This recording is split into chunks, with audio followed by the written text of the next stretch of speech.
আয়েশা রাদিয়াল্লাহু তাআলা قالت رسول الله صلى الله عليه وسلم الماهر بالقرآن مع السفرة الكرام البررة। আয়েশা রাদিয়াল্লাহু বর্ণিত, তিনি বলেন রাসূলুল্লাহ সাল্লাল্লাহু আলাইহি ওয়াসাল্লাম বলেছেন, কোরআন পাঠে দক্ষ ব্যক্তি ওসব মালাকগণের সাথে থাকবেন, ওসব ফেরেশতাদের সাথে থাকবেন যারা আল্লাহর আনুগত্য, মর্যাদাবান এবং লেখক। আল্লাহর আনুগত্য বড় বড় সবাই করেন, কিন্তু মর্যাদাবান সবাই নয়। যারা লেখক তাদের সাথে থাকবেন।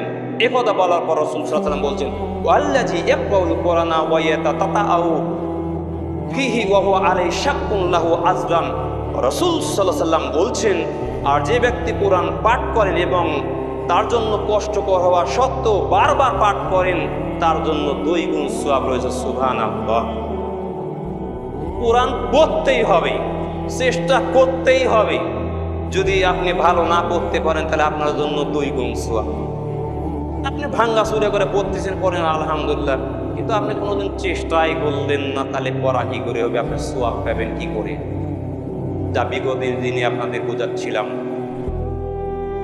তাহলে কোরআন মানুষকে পড়ার চেষ্টা করতেই হবে, কুতা পায়দা বললেও পড়তে হবে। যেভাবে খুশি পড়েন, কোনো সমস্যা নাই।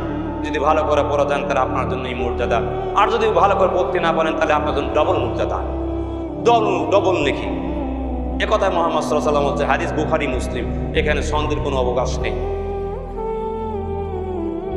তাহলে কোরআন আমাদের পড়ার চেষ্টা করতে হবে, ভাঙ্গা চুরা করে যে কোরআই হোক চেষ্টা করতে হবে। আপনার সন্তানদেরকে এর পিছনে লেগে দিতে হবে। কোরআন আপাতত শিখতেই হবে, এখন সুন্দর সুযোগ। যে কথা বলছিলাম কোরআন কারীমের মর্যাদা। আন আবু হুরায়রা রাদিয়াল্লাহু তাআলা আনহু আনিন নবী সাল্লাল্লাহু আলাইহি ওয়াসাল্লাম ক্বালা ইয়াজিউল কুরআনু ইয়াউমাল কিয়ামা। আবু হুরায়রা রাদিয়াল্লাহু তাআলা বর্ণিত, তিনি বলেন, নবী সাল্লাল্লাহু আলাইহি ওয়াসাল্লাম বলেছেন, কিয়ামতের দিন কোরআন উপস্থিত হবে, হাজির হবে। ফায়াকুলু ইয়া রাব্বি হাল্লিহি ফাইউল জাতাল কারামা। কোরআন বলবে, হে আমার প্রতিপালক, একে কোরআনের ধারক বাহককে অলংকার পরিয়ে দিন। তারপর তাকে সম্মান এবং মর্যাদার মুকুট পরানো হবে। সুম্মা ইয়াকুলু রব্বি জিদহু ফাইউল বাসহুল্লাতাল কারামা। কোরআন আবার বলবে, হে আমার প্রতিপালক, তাকে আরো পোশাক পরিয়ে দিন। তারপর তাকে মর্যাদার পোশাক পরিয়ে দেওয়া হবে। সুম্মা ইয়াকুলু রব্বির আনহু ফাইয়ারজু আনহু। কোরআন আবার বলবে, হে আমার প্রতিপালক, তার উপর সন্তুষ্ট হন। কাজে আল্লাহ তার প্রতি সন্তুষ্ট হবে। সুবহানাল্লাহ।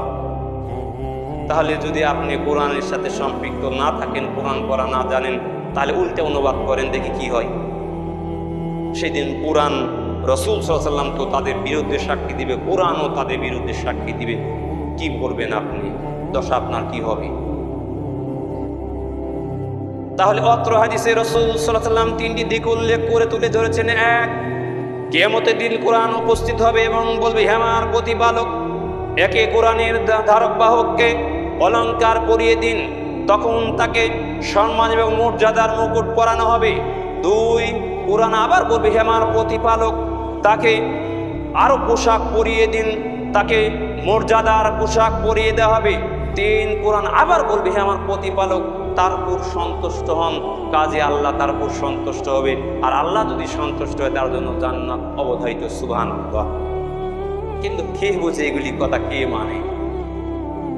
আপনার সন্তান সকালে উঠে প্রাইভেটে যায়, আপনিও তার পিছিয়ে অধিক টাকা খরচ করতেছেন, শ্রম দিচ্ছেন, আর বলছে, হ্যাঁ বেটা তুমি এখনো পড়তে যাওনি, তোমাকে এই করবো ওই করবো। আর আপনার সন্তান যে মাদ্রাসায় আসছেন, এখানে আপনার কোনো আর গুরুত্ব বহন করে না। আপনার জায়গায় আমি হলে বলতাম, বেটা তোকে কোরআনই পড়াশোনা করতে হবে, তারপর তোর অন্য পড়া। এই হলে আপনার জায়গা তাই করতাম। যে কথা বলছিলাম, সম্মানিত উপস্থিতি, আন আব্দুল্লাহ বিন আমর রাদিয়াল্লাহু তাআলা আনহু আন্না রাসূলুল্লাহ সাল্লাল্লাহু আলাইহি ওয়াসাল্লাম ক্বালা সিয়ামু ওয়াল কুরআনু ইয়াশফাআনি লিল আবদি ইয়াওমাল কিয়ামা। আব্দুল্লাহ বিন আমর রাদিয়াল্লাহু তাআলা বর্ণিত, তিনি বলেন, রাসূলুল্লাহ সাল্লাল্লাহু আলাইহি ওয়াসাল্লাম বলেছেন, কিয়ামতের দিনে সিয়াম এবং কোরআন বান্দার জন্য সুপারিশ করবে। ইয়াকুলু সিয়ামু আই রাব্বি মানাতুত তাআমা ওয়াশ শাহওয়াতি বিন নাহারি। সিয়াম বলবে, হে আমার প্রতিপালক, আমি তাকে দিনে পানাহার থেকে বিরত রেখেছি এবং যৌন কর্ম থেকে বিরত রেখেছি। ফাশাফানিহি, সুতরাং তার ব্যাপারে সুপারিশ কবুল করো।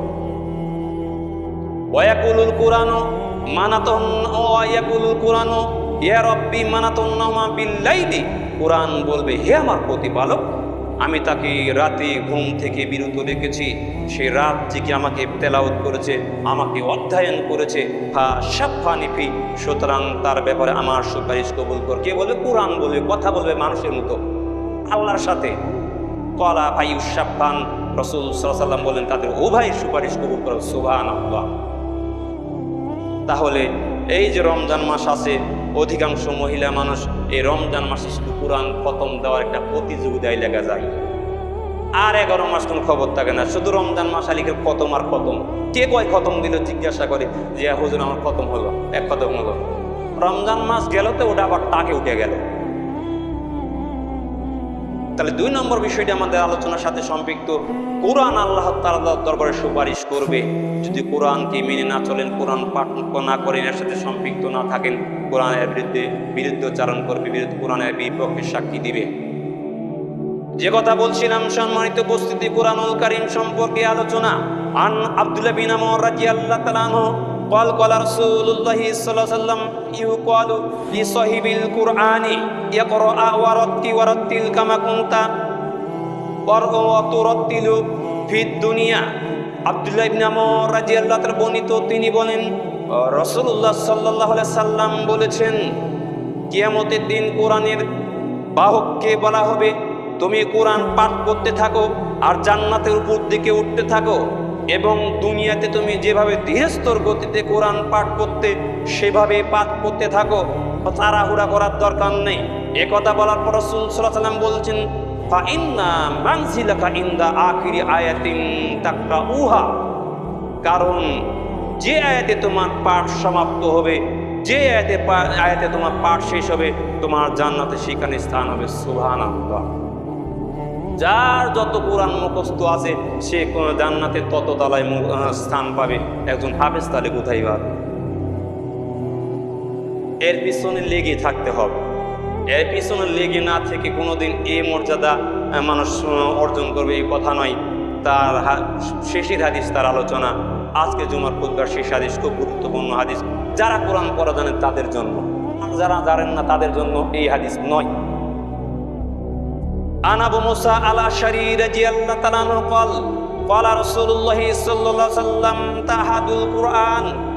আবু মুসা আল আশারি রাদিয়াল্লাহু তাআলা বর্ণিত, তিনি বলেন রাসূলুল্লাহ সাল্লাল্লাহু আলাইহি ওয়াসাল্লাম বলেছেন, তোমরা কোরআন হেফজের প্রতি লক্ষ্য রাখো। ফাওয়াল্লাযী নাফসি বিয়াদিহি লাহুয়া আশাদ্দু তাফাসিয়াম মিনাল ইবিলি ফি উকলিহা। রাসূল সাল্লাল্লাহু আলাইহি ওয়াসাল্লাম বলছেন, যার হাতে আমার জীবন তার কসম করে বলছি, কোরআন মানুষের সিনা হতে এত দ্রুত তাড়াতাড়ি বের হয়ে যায়, মুঠো তত তাড়াতাড়ি তার রশি ছিঁড়ে বের হয়ে যেতে পারে না।